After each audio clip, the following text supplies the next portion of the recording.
A to Z Mysteries, Book Number 14, The Ninth Nugget, by Ron Roy. Chapter 5. Way to go, Josh, Dink cried.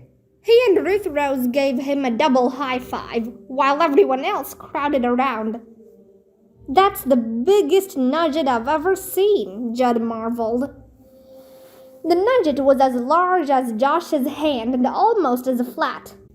Particles of rock and dirt were embedded in the lump, but the rest was pure gold. Okay, folks, Thumbs said from behind the group. It's time to get a move on. Still congratulating Josh, the group checked back to the ranch. Josh's wet sneakers squished as he walked. Everyone headed to the main house for lunch. Josh plunked his huge nugget on the table next to his plate. I bet I can make that disappear, Ed said, grinning. No thanks, Josh said. You're a lucky boy, Pa told Josh. But I wouldn't carry that around with you. You don't want to lose it. Why don't you put it in our safe? Judd asked. Tomorrow we can take it to town and get it appraised. What's appraised mean? Josh asked. That's when an expert examines the gold and tells you its value, Judd explained. Then you can sell it if you want. Okay, that'd be great, Josh said. After lunch, the kids followed Judd to the office. The ranch office was small and dusty. Most of the floor space was taken up by a giant oak desk. A brown cowhide hung on one wall. Plants with tiny yellow blossoms were lined up on the windowsill. Next to the desk stood an old black safe with a vase of dried flowers on top. As the kids watched, Judd hunkered down in front of the safe. He spun the combination lock back and forth a few times, then pulled the safe door open.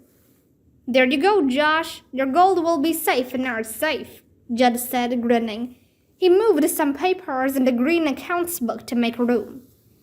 Josh stepped forward and placed his nugget on top of the book. Then Judd slammed the door shut and twirled the lock.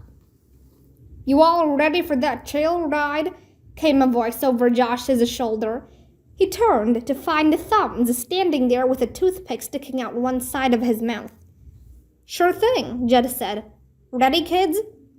I saddled the horses, Thumbs said as he left the office. Fiona, Ed, and the Clydes followed Judd, Thumbs, and the kids to the barn. 9 horses were saddled and tied to a cordle rail. Each horse's name was stitched onto its saddle blanket. Pa and Ma pulled up in an old green chuck. Have a good ride, Ma called. We're going into town. Everyone waved, and the chuck raised dust as it pulled away. Can I have a nice, gentle horse? Dink asked. Judd smiled. All our horses are gentle, he said. You can ride Chigger here. He really likes kids. Chigger was pale gold with a white mane. He looked at the crowd with mild brown eyes. Do you have any small horses? Josh asked. I'm afraid of animals that look down at me. Barney is our smallest horse, Judd said. He's a good ride, but he likes to stop and eat the wildflowers. Perfect for Josh, Ruth Rose said. Josh patted Barney's soft nose. Be a good horse and I'll sneak you some dessert later, he said. Do you have any girl horses? Ruth Rose asked Judd. Sure do, he said. You can take Snowball. She's a real sweetie and has the softest gait in the bunch. Snowball was fat and white with long eyelashes. She nickered when Ruth Rose rubbed her side. Judd soon matched horses with Ed, Fiona, and the Clydes. Okay, everyone, time to saddle up, he said, standing next to Bullet, a tall silver-colored horse. Watch how I do it. Holding the saddle horn with his left hand, Judd slid his left boot toe into Bullet's stirrup. Then he hoisted himself up and swung his right leg over the saddle. Okay? Anyone need help? I do, Dink said. Thumbs helped all three kids into their saddles and showed them how to hold the reins.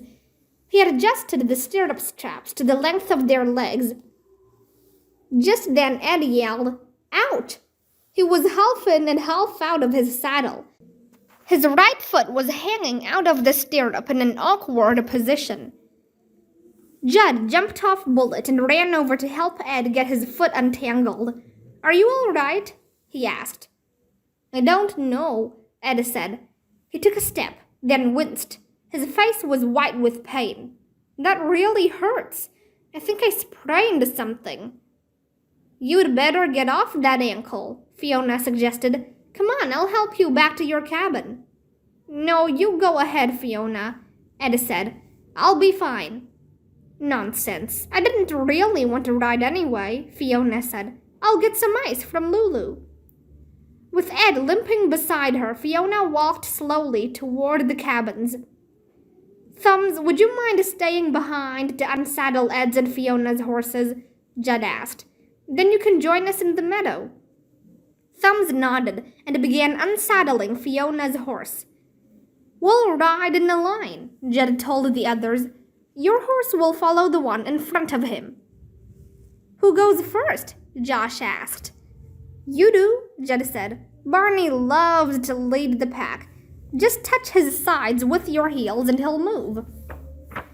Josh gently poked his heels into Barney's sides. "Okay, nice horsey," he said. "Giddy up." Barney shook his mane and turned his head to look at Josh. His ears twitched, but he didn't take a single step. "Please," Josh said. Barney snorted, then started to walk briskly away from the barn. "This is easy," Josh called to Dink and Ruth Rose. "But you gotta say please." The other 5 horses fell in line behind him. Soon they were on a narrow trail surrounded by shrubbery and trees. The horses thudded over a wooden bridge that crossed a stream. As the group moved through the trees, the ranch quickly disappeared. Chapter 6.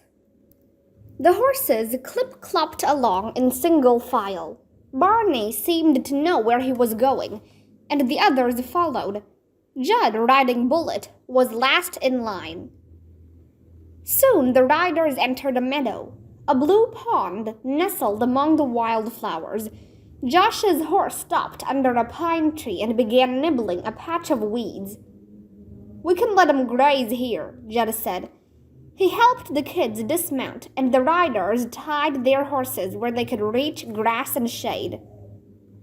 "This is awesome," Josh said. "Folks around here call it Paradise Meadow," Judd said. "There's fat trout in the pond if you'd like to feed them." From his saddlebag pocket, he pulled a bag of breadcrumbs from lunch. "Just sprinkle it on the surface and they'll come." "Will you teach me to throw a lasso?" Josh asked Judd. "Ask Thumbs when he gets here," Judd said. "He's the rope expert." Judd tipped his head back and looked at the sky. A few dark clouds were mixed with white ones. "There's rain coming," he said. "You'll find ponchos in your saddlebags just in case. Storms come up pretty fast in these foothills." "Can you identify any of these flowers?" Bonnie asked. Judd grinned. "All of them. Tell you what, I'll take whoever wants to on a little nature hike." "We'd enjoy that," said Bonnie. Judd looked at the kids. "You want to come along or wait here for Thumbs?" "I want to feed the fish," Ruth Rose said. "Me too," said Dink, reaching for the bag. "Can I borrow your rope?" Josh asked. "Maybe I'll lasso a fish." Judd handed Josh his rope. "Thumbs'll make you a rodeo star in no time," he said. "We won't be far off." Judd, Seth, and Bonnie hiked toward the other end of the meadow. The kids walked the edge of the pond. Dink yanked off his sneakers and waded in the water, while Ruth Rose tossed crumbs. Almost immediately, trout gathered and gobbled them up. "Watch this," Josh said. He made a loop in Judd's lasso and tossed it at a tree stump. The loop crumpled in midair and flopped to the ground. "How did the cowboys do it?" Josh muttered, gathering in the rope to try again. Just then hoofbeats sounded behind the kids. They turned to see Thumbs riding into the meadow on a big black horse. "Hi, Thumbs," Dink and Ruth Rose said together. Thumbs nodded but didn't answer. He dismounted and tied his horse near the others. "Are you going to ask him to show you how to use that lasso?" Ruth Rose asked Josh. "I don't know," he whispered. "There's something creepy about him." "Don't be silly," Ruth Rose said. She walked over to Thumbs and said, "Josh wants you to show him how to throw a lasso." Thumbs glanced behind her, where Josh was trying to coil the rope. "I suspect maybe I can," Thumbs answered. His dark eyes swept the meadow. "Where's everyone at?" "Judd took Mr. and Mrs. Clyde on a nature hike," Dink said. Thumbs grunted.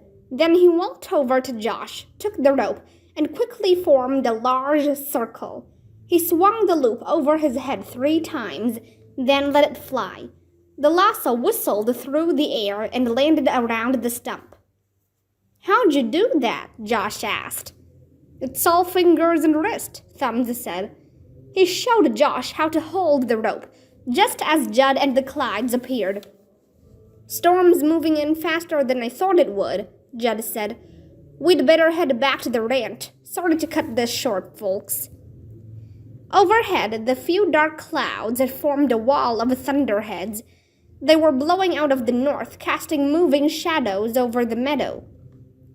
Within minutes, they were all saddled up, wearing yellow hooded ponchos. Thumbs led this time, with Judd at the back of the line. The sunny day had turned windy and cool. Sudden rain splattered through the trees. Dink felt and heard the drops as they splashed on his head and shoulders. 30 minutes later, 7 wet horses carried their riders into the barn.